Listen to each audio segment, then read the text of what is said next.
Hello peepers, நாங்களோட Lakshmi. நீங்கள் பார்த்துருக்கிறது 0 Lakshmi.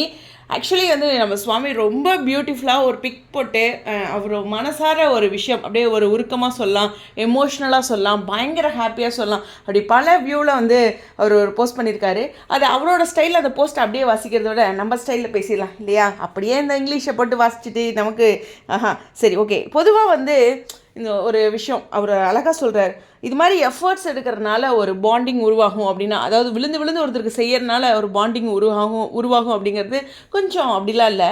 But இருந்தாலும் இந்த இடத்துல அவர் என்ன சொல்கிறாருன்னா, இந்த மாதிரி ஒரு ஆர்கானிக்காக இருக்கும்போது, அது வந்து பியூராக இருக்கும்போது க்யூட்டாக ஒரு பாண்டிங் உருவாகும் அப்படின்னு சொல்லியிருக்காரு.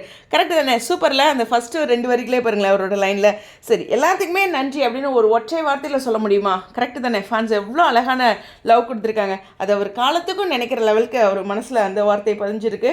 அவ்வளோ ஸ்பெஷலாக இது எல்லாத்தையுமே செஞ்சுருக்கீங்க அப்படின்ட்டு. அது மட்டும் இல்லை, இந்த டொனேஷன், ஃபுட்டு, அந்த மாதிரியான விஷயங்கள்லாம் பார்த்திங்கன்னா ஒரு பெருமைப்படுறதுக்காக, ஒரு பந்தாக்காக, அது மாதிரி இல்லாமல் இந்த விஷயம் வந்து அவருக்கும் தெரியாமல் இவருக்கு தெரிஞ்சே பண்ணுவாங்க ஒரு சில ஃபேன்ஸ் அது மாதிரி. பட் அதை பற்றியும் தெரியாமல் இது வந்து ஒரு ஸ்பெஷலாக, ஏன்னா ஸ்ரீனிலாம் பண்ணியிருக்கார் இல்லையா அவரோட சைடில், அது மாதிரி இதெல்லாம் வந்து ஒரு பெருமைக்காகவோ இல்லை எனக்கு தெரிஞ்சு பண்ணணும் அப்படின்னோ இல்லாமல் ஒரு பியூர் லவ்வோட தேவையானவங்களுக்கு அந்த தேவைப்படுற இடத்துல அந்த விஷயத்தை செஞ்சது எனக்கு ரொம்ப ரொம்ப பிடிச்சிருந்தது, சந்தோஷமாகவும் இருந்தது. இது பொதுவாகவே ஒரு வேறு லெவலில் பண்ணியிருக்கீங்க, இது என்னோடய பர்த்டேக்காகன்னு சொல்லலை அப்படிங்கிற மாதிரி அந்த இடத்துல ஒரு மென்ஷன் இருக்கும்.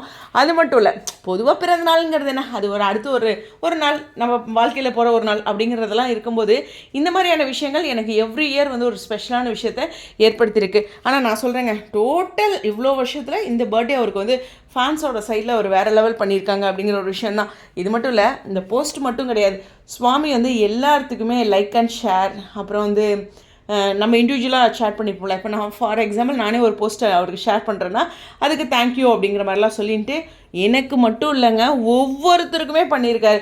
அதுக்குன்னு நீங்கள் என்னோடதுன்னு ஓப்பனே பண்ணலன்னு சொல்லாதீங்க. அவரோட ஃபாலோவர்ஸ் என்ன, அதாவது அவரோட அளவுக்கு பேசியிருப்பார் இல்லையா, அவங்க எல்லாத்துக்குமே ரிப்ளை பண்ணியிருக்காரு. அதுவே அவருக்கு ஒரு 1000க்கு மேலே போகும் அப்படிங்கிறதான். ஸோ அந்த அளவுக்கு ஒரு எஃபர்ட்டு. உண்மையுமே அவங்களோட ஃபேன் பேஜஸில் என்ன பண்ணியிருக்காங்கன்னு என்னால் பார்க்க முடியல. அவ்வளோ விஷயங்கள் பண்ணியிருக்காங்க. ஒரு ஃபேன் பேஜை எடுத்தாவே 10 வீடியோ போடல மாட்டிருக்கு. என்னால் முடியல, நேற்று தோத்துட்டேன்னு ஒத்துக்கிட்டேன் அப்படின்னு ஒரு விஷயத்த ஃபேன்ஸும் பண்ணியிருக்காங்க. ஸோ சுவாமியோட இந்த பிக் அண்டு அவரோட போஸ்ட் வந்து ரொம்பவே ஒரு பியூட்டிஃபுல்லான விஷயம்.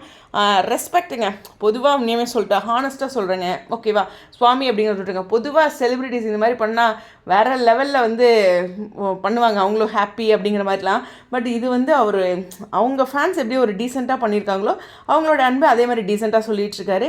அவங்களுக்குள்ள ஒரு கனெக்ஷன் இருக்குது அப்படிங்கிற ஒரு விஷயத்தையும் பியூராக சொல்லியிருக்காரு. ஸோ எனக்கு டொனேஷன் பண்ணுறது இதெல்லாம் பெருசு இல்லைங்க, நம்ம ஃபேன்ஸ்லாம் பண்ணிடுவாங்க அப்படின்லாம் பந்தா பண்ணாமல் அதை அழகாக மென்ஷன் பண்ணியிருப்பாருங்க பாருங்களேன். பெருமைக்காக பண்ணல, அந்த வேர்டு எனக்கு ரொம்ப ரொம்ப முக்கியமாக இருந்துச்சு. ஸோ இது எனக்கும் தெரியாமல் ஒரு இன்டென்ஷன் இல்லாமல் அது மாதிரி பண்ணியிருக்கிறது ரொம்ப பிடிச்சிருந்தது அப்படிங்கிற ஒரு விஷயத்த சொல்லியிருக்காரு. ஸோ அவருடைய இந்த போஸ்ட் வந்து உங்களுக்கும் சந்தோஷத்தை கொடுத்துருக்கோம். அதுக்கு மட்டும் இல்லை, இந்த பிக்சரும் சந்தோஷத்தை கொடுத்துருக்கோம். இது நமக்கு பர்த்டேக்கான ரீட்ரீட் இல்லையா? ஸோ உங்களுடைய கருத்துக்கள் ஸ்டேடியம்.